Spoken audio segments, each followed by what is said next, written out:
Para o Spinoza, a natureza, ela é natureza naturante e natureza naturada.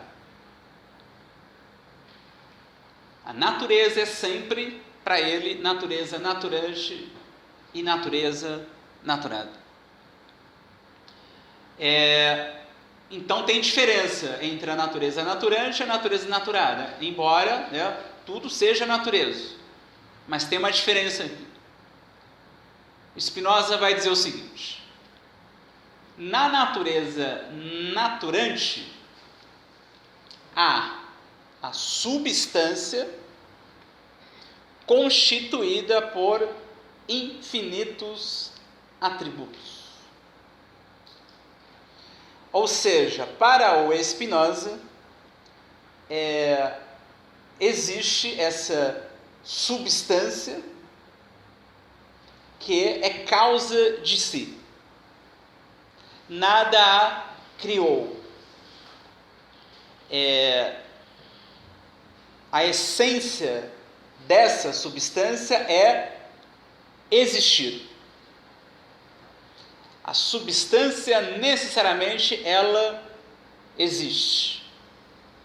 E essa substância ela é constituída por infinitos atributos, que a gente pode chamar de potências dessa substância, ou então qualidades dessa substância.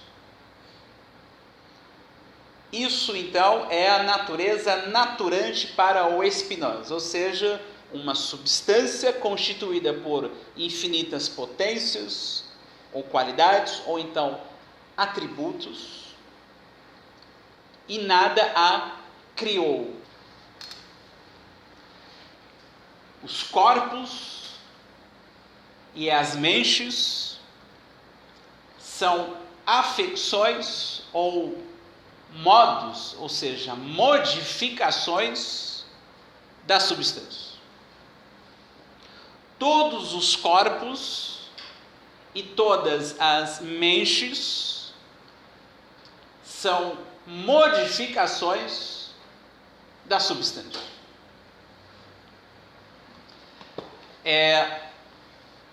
Os nossos corpos e os outros corpos da natureza,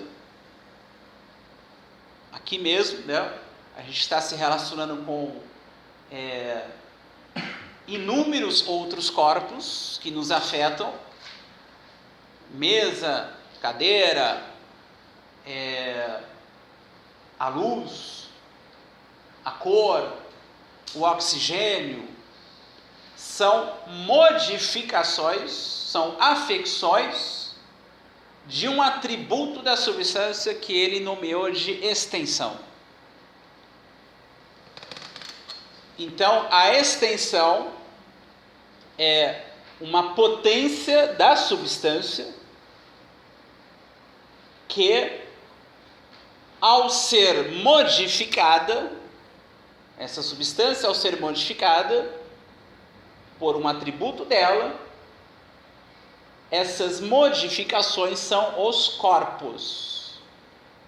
Todos os corpos, portanto, do universo, são apenas modificações, afecções da substância.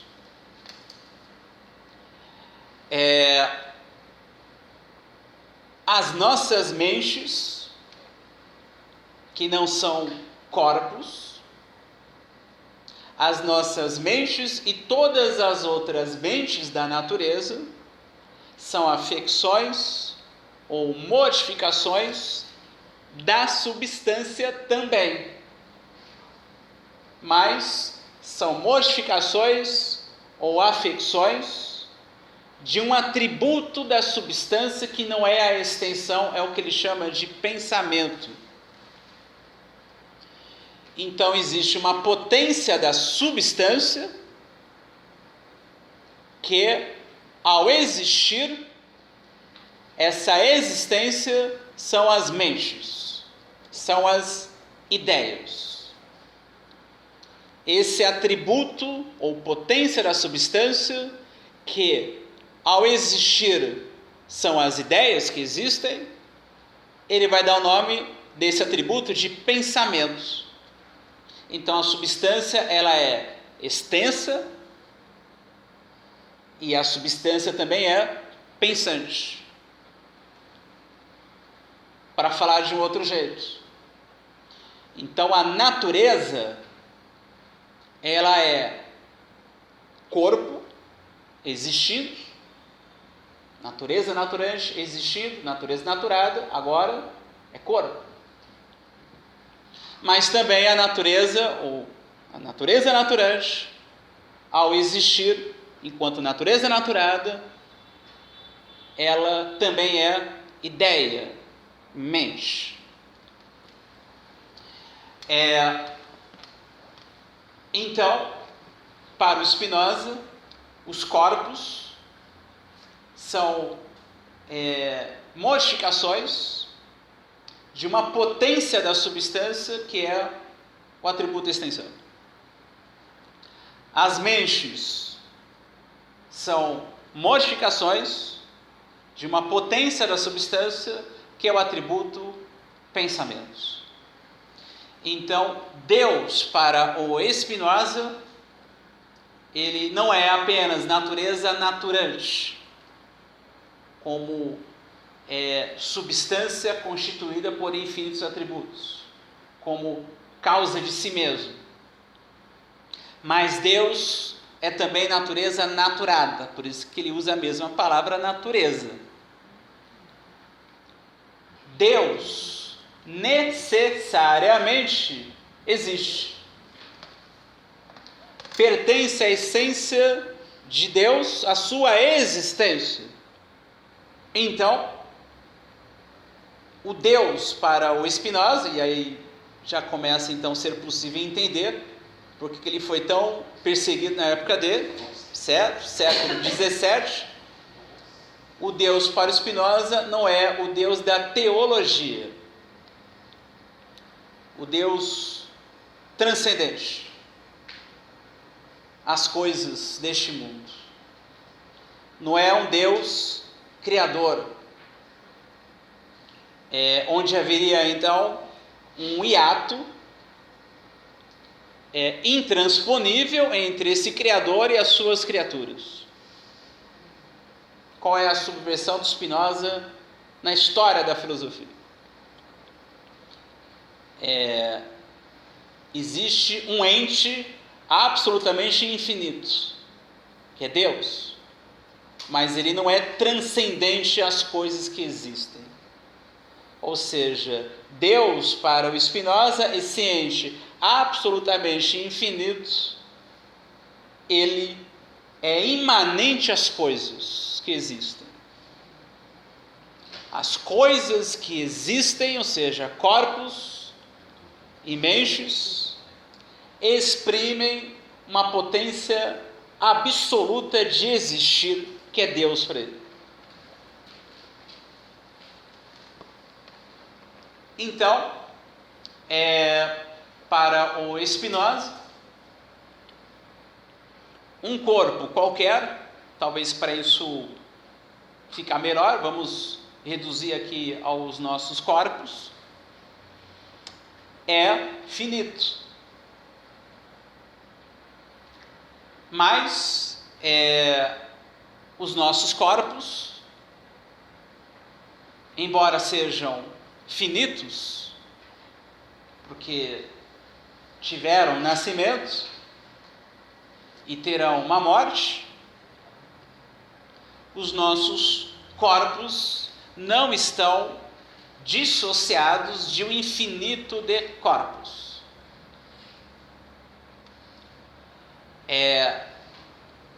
Deus, então, é causa da existência dos corpos. Um corpo só vem à existência porque existe um encadeamento infinito de corpos. Essa potência de Deus, que ele nomeou atributo e extensão, jamais vai deixar de existir enquanto corpos.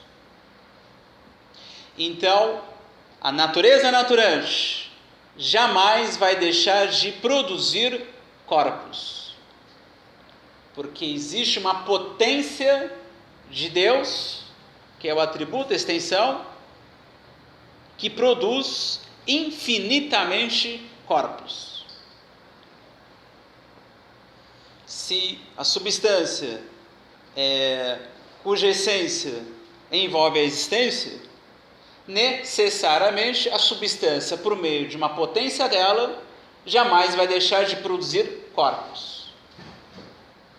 Os corpos nascem, morrem, se modificam, mas jamais vai deixar de existir uma produção de corpos na natureza, porque é da essência da natureza naturante produzir infinitos corpos.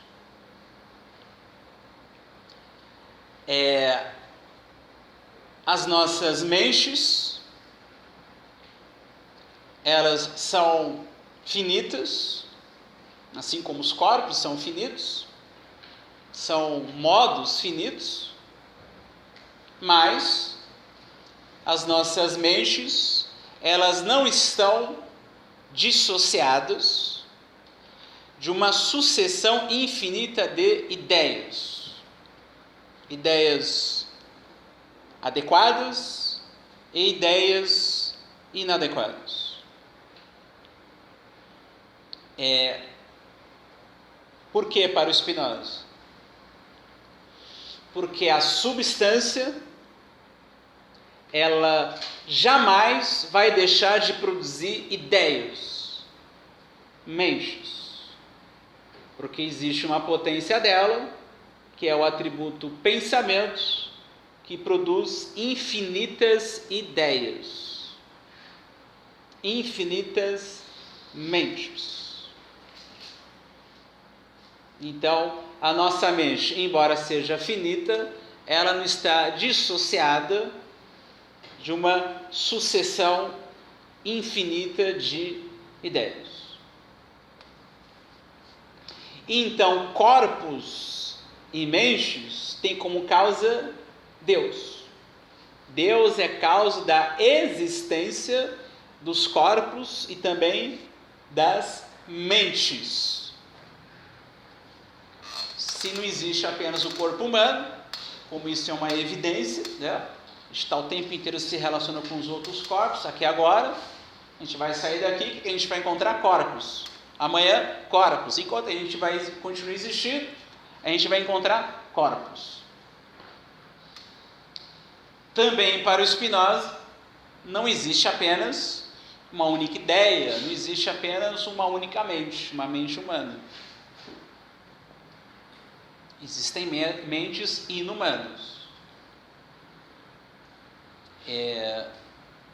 A substância é uma potência de pensar, de produzir ideias. Assim também é uma potência de produzir corpos. Então a gente tem aqui natureza naturante e natureza naturante. É a natureza naturante na natureza naturante. Então, para o Spinoza, Deus não é só causa da existência dos corpos e das mentes, mas também, ao que vou falar um pouco melhor na próxima aula, é causa também da essência dos corpos e também das mentes. Corpos e mentes exprimem de modo definido e determinado essa potência absoluta de Deus. Então, Deus está nas coisas, está nos corpos e nas mentes, Deus está na gente se exprimindo. Então, existe algo na gente que é a nossa essência do corpo e da mente, que é eterno. Falei no início desta aula sobre 3 gêneros de conhecimento que vocês verão, né, durante o curso. O terceiro gênero de conhecimento, que ele deu o nome de intuição, tem como justamente objeto a essência. A essência não só do meu corpo e da minha mente, mas também a essência que se exprime nas coisas existentes. Mas, como são 3 gêneros de conhecimento, a gente não nasceu nesse gênero de conhecimento intuitivo. A gente nasceu num gênero de conhecimento, que é o imaginário, onde a gente não tem esse conhecimento de que é a natureza naturante que se exprime em toda coisa que existe. Certo? Então, a questão para o Spinoza é a mente formar o conhecimento de segundo gênero, que ele deu o nome de razão, que já exprime a nossa liberdade, para daí a mente formar o conhecimento intuitivo, que é o terceiro gênero de conhecimento. A parte 5 do livro, a última parte, que tem esse título, A Liberdade Humana ou a Potência do Intelecto, lá ele fala só sobre o conhecimento de segundo gênero e o conhecimento de terceiro gênero. Enfim, então são apenas então já algumas ideias iniciais da parte mais difícil do espinosismo, que é a ontologia dele, uma parte evidentemente abstrata, absolutamente importante, porque vocês vão ver as consequências disso tudo nas aulas seguintes, a partir da aula 3. Mas já deu para vocês começarem a ter uma ideia, né, de que se a liberdade para Spinoza é sinônimo de conhecimentos, nós nascemos então ignorantes dos nossos afetos, isso ele diz.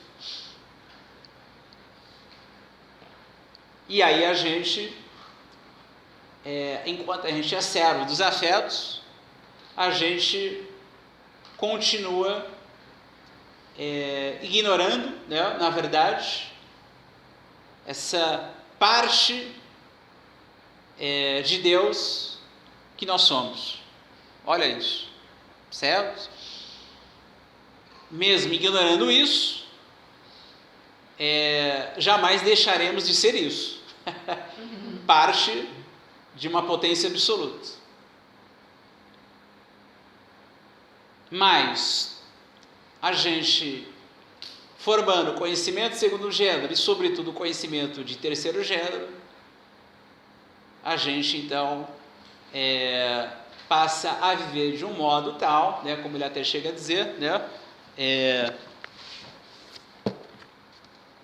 ele até chega a dizer, né, não há nada em que o homem livre pense menos que na morte, e sua sabedoria não consiste na meditação da morte, mas da vida, né? Uma frase está citada, né, aqui no verso dessa edição, né, bilíngue, está lá na parte 4 do livro. Ou seja, você vai se preocupar, na verdade, com a vida e não com a morte. Porque o que é a morte? É a morte justamente do modo finito. E é finito, então terá uma morte. Mas enquanto você é a natureza naturada, ou seja, um modo finito, você experimenta aquilo que não morre, que é justamente essa parte, né, de um absoluto. Enfim, então a gente vai pausadamente lá nos trechos, né? Proposição 1. E aí, só para explicar para vocês aqui, então, é o seguinte, são trechos que eu pensei, tá? Com uma organização num formato de curso. Então, são só trechos que eu destaquei, né? Para reforçar sempre aquilo que vocês vão vendo, né, durante as aulas, certo? E claro, evidentemente, isso que eu destaquei tem a ver com o que eu acabei de falar aqui, e isso vai ser também nas aulas seguintes, certo? Sempre aquilo que eu vou falar, depois vocês vão ter acesso aos trechos selecionados. Então existe lá a proposição 1, aí eu coloquei aqui entre parênteses que é a parte 1 do livro, certo? Então, porque existe a proposição 1 da parte 2, da parte 3, então para vocês saberem, para quem depois quiser constar no livro, né, que essa proposição 1 é da parte 1 do livro, certo? Então, proposição 1, né, uma substância é, por natureza, primeira, relativamente às suas afecções. E é sempre bom reler, certo? Vocês vão perceber o ritmo aqui, é um ritmo lento.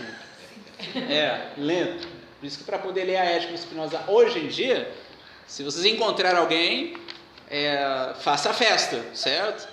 Porque isso aqui não é fácil. Então, olha só.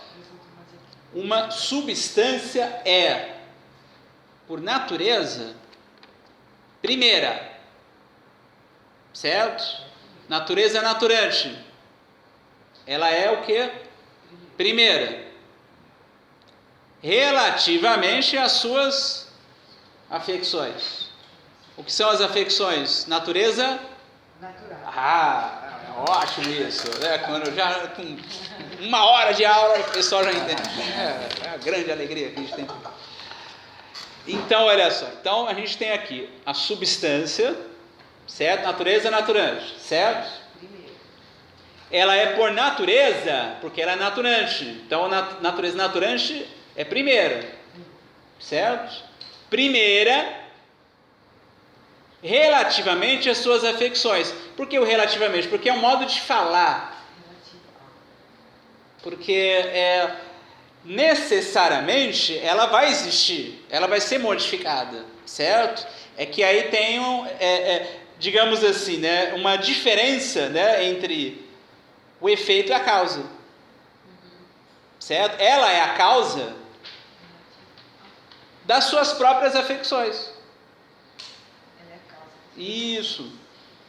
Então, uma substância é, por natureza, primeira, relativamente às suas afecções, certo? Afecções, então, é natureza natural. Afecções, modos, modificações da substância, certo? Proposição 9. Quanto mais realidade ou ser uma coisa tem, tanto mais atributos lhe competem. Então, por que a substância não tem só 2 atributos? Ou potências, certo? Porque ela seria, então, impotente, essa substância, limitada. Então, quanto mais realidade ou ser uma coisa tem, tanto mais atributos lhe competem. Então, a substância ela é constituída por infinitos atributos, infinitas potências, certo? Aí ele diz lá no escólio da proposição 10. Vou ler inteiro, depois eu volto e comento, certo? Ele diz: fica claro assim, ainda que 2 atributos sejam concebidos como realmente distintos, isto é, um sem a mediação do outro, disso não podemos, entretanto, concluir que eles constituam 2 entes diferentes, ou seja, 2 substâncias diferentes. Pois é da natureza da substância que cada um de seus atributos seja concebido por si mesmo, já que todos os atributos que ela tem sempre existiram, simultaneamente nela, e nenhum pode ter sido produzido por outro, mas cada um deles exprime a realidade, ou seja, o ser da substância. Está, portanto, longe de ser absurdo atribuir vários atributos a uma substância. Como consequência, nada é igualmente mais claro do que o fato de que um ente absolutamente infinito deve necessariamente ser definido como fizemos na definição 6, como consistindo de infinitos atributos, cada um dos quais exprime uma essência precisa, eterna e infinita. Então fica claro assim, ainda que dois atributos sejam concebidos como realmente distintos, por exemplo, existe a extensão, existe o pensamento, eles são distintos. Sim, mas é tudo substância. Certo? Oi? Mas é tudo substância. Isso, a substância se exprime neles, ou eles exprimem a mesma substância. Sim. Então olha só. Fica claro assim, ainda que dois atributos sejam concebidos como realmente distintos, a extensão, certo? Que produz os corpos, e o pensamento, que produz as mentes, isto é, um sem a mediação do outro, ou seja, para haver a produção dos corpos, não é necessário que o pensamento entre no meio aqui. Já existe uma potência da substância que produz corpos. Não vai precisar do pensamento para produzir corpos. O outro atributo da substância, que é o pensamento, vai produzir infinitamente mentes. É isso. O outro, que é a extensão, vai produzir infinitamente corpos. Então, eles são distintos, mas eles não se opõem. Por quê? Porque eles exprimem a mesma substância. Por isso que eu falei antes, não é um Deus uno, transcendente, que não muda, certo? Ele já é constituído por infinitos atributos. Dois deles têm a ver diretamente com a gente, corpos e mentes. Certo? Então, olha só. Então, olha só, fica claro assim, ainda que dois atributos sejam concebidos como realmente distintos, isto é, um sem a mediação do outro, disso não podemos, entretanto, concluir que eles constituam dois entes ou substâncias diferentes. Ou seja, duas substâncias diferentes, certo? Como se o atributo extensão, ele exprimisse uma substância A, certo? E o atributo pensamento, ele exprimisse a substância B. Aí não teria nada em comum entre a mente e o corpo, que são modos desses dois atributos. Porque quando chegarmos na aula 3, ele vai dar a definição da mente humana. A mente humana é a ideia do corpo. Por quê? Porque existe um comum, isso, entre os atributos da substância. Certo? Então, eles, os dois atributos, eles exprimem a mesma substância. Aí que vai entrar na teoria dos afetos, que é demais, né? Porque aí, quando diz o Spinoza, aumenta a potência do corpo, ao mesmo tempo aumenta a potência da mente. Diminui a potência da mente, ao mesmo tempo diminui a potência do corpo. Por quê? Porque ambos exprimem isso, a mesma substância, ao mesmo tempo, mas pela via do corpo, por causa da extensão, pela via da mente, por causa do pensamento. Aí, a subversão do Spinoza, né? É não só com relação ao Deus, né? Não é transcendente, ele é imanente. A outra, a mente, ou para quem quiser chamar de alma, né? Não é superior ao corpo. Certo? Como Platão já dizia que a alma é imortal, é superior ao corpo. Spinoza vai dizer não. Ambos são afecções, modificações da mesma substância, mas por meio de atributos distintos. Certo? Olha onde Spinoza está indo. Aí ele diz: pois é da natureza da substância que cada um de seus atributos seja concebido por si mesmo. Ou seja, a extensão é causa de si, o pensamento é causa de si. Certo? Já que todos os atributos que ela tem, né, a substância ela tem dela, infinitos atributos, sempre existiram simultaneamente nela, porque são potências da substância. Não veio primeiro a extensão, depois o pensamento. Não, ao mesmo tempo, esses infinitos atributos sempre existiram na substância.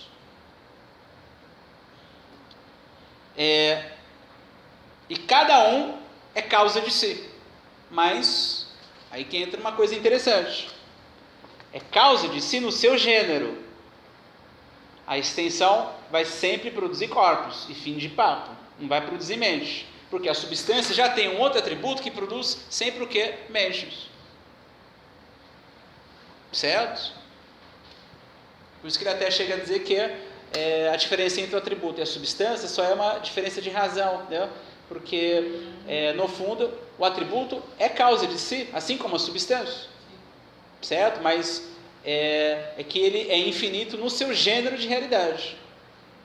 A extensão e o pensamento. Então ele diz, relendo, né? Pois é da natureza da substância que cada um de seus atributos seja concebido por si mesmo, já que todos os atributos que ela tem sempre existiram simultaneamente nela, e nenhum pôde ter sido produzido por outro. Então não é a extensão que produziu o pensamento, não, causa de si, é isso. A extensão é causa de si, o pensamento também é causa de si. O atributo extensão não precisou do atributo pensamento para poder existir, ou existir na substância, então, para ser uma potência da substância.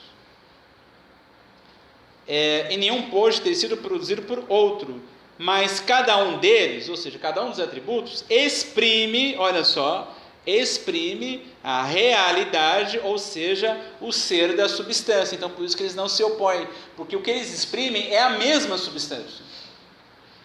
Por isso que eu falei antes, aumenta a potência do corpo, aumenta ao mesmo tempo, não é depois, a potência da mente, porque ambos exprimem a mesma substância. Porque corpos e mente são modos de atributos distintos, mas são atributos que exprimem a mesma substância. Certo? Eu estou fazendo gestos assim, né? Eu fico pensando, nossa, o que eu estou fazendo? Estou falando de substância assim, aí eu vou falar de atributo, eu faço assim. Aí se falar de corpo, nem sei o que eu faço, né? Porque é abstrato isso, né? Tem que fazer sei lá, uma série de gestos aqui para o negócio ficar um pouquinho mais concreto, né? É isso, perfeito. A diferença só é de modo, né? Perfeito, mas é da mesma substância. Eu fiz uma anotação aqui, só há distinção de razão entre a substância e atributos, conforme a carta 9, né? Existe uma carta, existem as cartas de Spinoza, existe uma carta 9, onde ele faz essa diferença, né? Ele chega a dizer, lá nessa carta 9, né? Ele diz assim, na carta 9, deixa eu só encontrar aqui.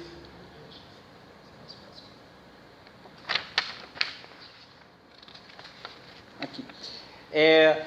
Entendo por substância aquilo que é em si e é concebido por si. Isto é, aquilo cujo conceito não envolve o conceito de uma outra coisa, senão não seria substância, certo? Por atributo, entende a mesma coisa. Ou seja, é causa de si aquilo cujo conceito não envolve o conceito de outra coisa. A não ser que o atributo é dito com relação ao intelecto que atribui à substância uma certa natureza. Ou seja, o nosso intelecto atribui à substância uma certa natureza, uma natureza extensa, certo? Essa natureza extensa, ela é causa de si, nada a criou.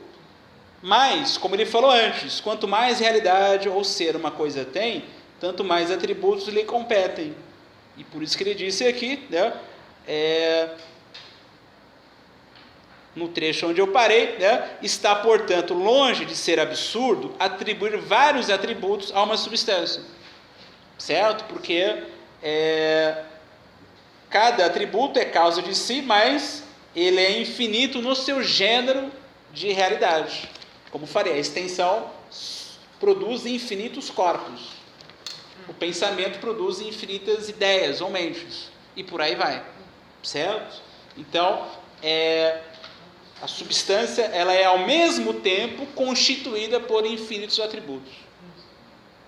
E ele diz, como consequência, nada é igualmente mais claro do que o fato de que um ente absolutamente infinito, olha só, deve necessariamente ser definido como consistindo de infinitos atributos, cada um dos quais exprime uma essência, olha só, uma essência precisa.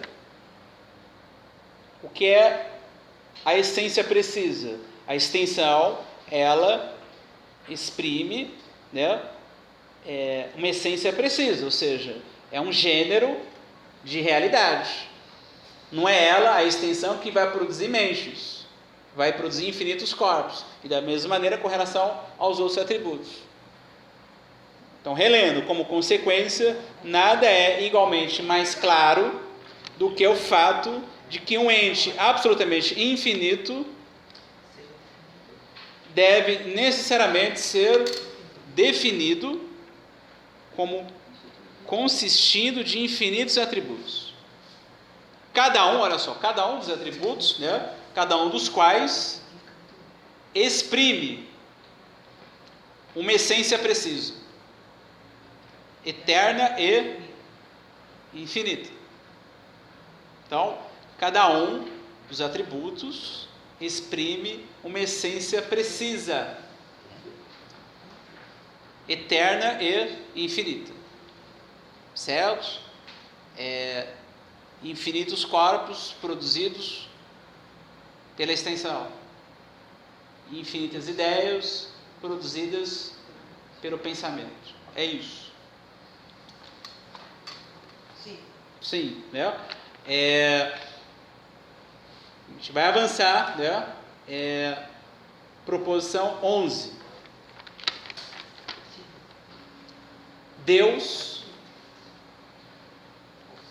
ou seja, uma substância que consta de infinitos atributos, cada um dos quais exprime uma essência eterna e infinita, existe necessariamente. Então, proposição 11, ele diz: Deus, olha só, ou seja, uma substância que consta de infinitos atributos. A palavra Deus atrapalha? Então, substância que consta de infinitos atributos. É isso, certo? Deus, ou seja, uma substância que consta de infinitos atributos, cada um dos quais exprime uma essência eterna e infinita. A extensão exprime a essência eterna e infinita da substância. O pensamento exprime uma essência, exprime a essência, né, eterna e infinita da substância. Cada atributo exprime a essência da mesma substância. Então, olha só, Deus, ou seja, uma substância que consta de infinitos atributos, cada um dos quais exprime uma essência eterna e infinita, existe necessariamente. Demonstração. Se negas isso, concebe, se for possível, que Deus não existe. Então me mostra. É isso. Certo? Deus não existe, então tudo bem. Se existe um rigor no pensamento, eu vou ser o primeiro a concordar com você. Me mostra. Neste caso, pelo axioma 7, a sua essência não envolve a existência. Ora, isso, pela proposição 7, é absurdo. Qual é a proposição 7? A gente viu lá, né? Lá em cima. A natureza de uma substância pertence ao existir. E aí, se eu digo, se a essência de Deus não envolve a existência, então isso é um absurdo. Então, me explica, então, justamente o fato de Deus não existir. Ora, isso é absurdo, logo Deus existe necessariamente. Spinoza usou noções, inclusive, de Aristóteles, né? Substância, potência, né? Causa eficiente, mas dando o sentido dele. Certo?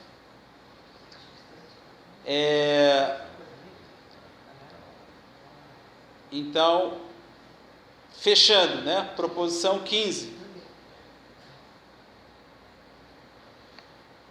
Tudo o que existe,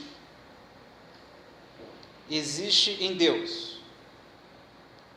E sem Deus, nada pode existir nem ser concebido. Um grão de areia existe? Claro. Ele existe onde? Em Deus. E sem Deus, ele não existiria. Por quê? Porque o grão de areia, ele é um modo, é uma ficção, é um corpo. Então, é já uma modificação de um atributo de Deus que é a extensão, e a extensão, ela jamais vai deixar de produzir corpos. Então, até o grãozinho de areia, que existiu por um tempo muito curto, enquanto ele existiu em Deus, existiu na natureza. Então, tudo que existe em Deus, e sem Deus nada pode existir, nem ser concebido. Certo? O grão de areia não veio por causa dele mesmo. É porque existe um atributo, que é a extensão, que o produziu. Aí na demonstração, ele diz: além de Deus, não pode existir nem ser concebida nenhuma substância. Pela proposição 14, isto é, pela definição 3, uma coisa que existe em si mesmo e que por si mesmo é concebida. Os modos, entretanto, pela definição 5, não podem existir nem ser concebidos sem uma substância. Portanto, só podem existir na natureza divina e só por meio dela podem ser concebidos. Mas além das substâncias e dos modos, não existe nada. Logo, sem Deus, nada pode existir nem ser concebido. Então, relendo, para fechar. Além de Deus, não pode existir nem ser concebida nenhuma substância. Porque senão, não seria substância. Isto é, uma coisa que existe em si mesma e que por si mesma é concebida, tal como a definição de substância. Porque senão, não seria Deus. Certo? Os modos, entretanto, o que são os modos? Corpos e mentes, certo? Modificações da substância, afecções. Os modos, entretanto, não podem existir nem ser concebidos sem uma substância, porque os modos não são causa de si. É o que eu digo, ninguém pediu para nascer, certo? Então, os modos, entretanto, não podem existir nem ser concebidos sem uma substância. Portanto, só podem existir na natureza divina e só por meio dela podem ser concebidos. Ou seja, os modos só podem existir na natureza divina, porque são modos dos atributos de Deus, corpos e mentes, e só por meio dela podem ser concebidos. Ou seja, é pela necessidade da substância que eles existem, porque é da necessidade da substância que haja a produção de corpos, modos do atributo extensão, e mentes, modos do atributo pensamento.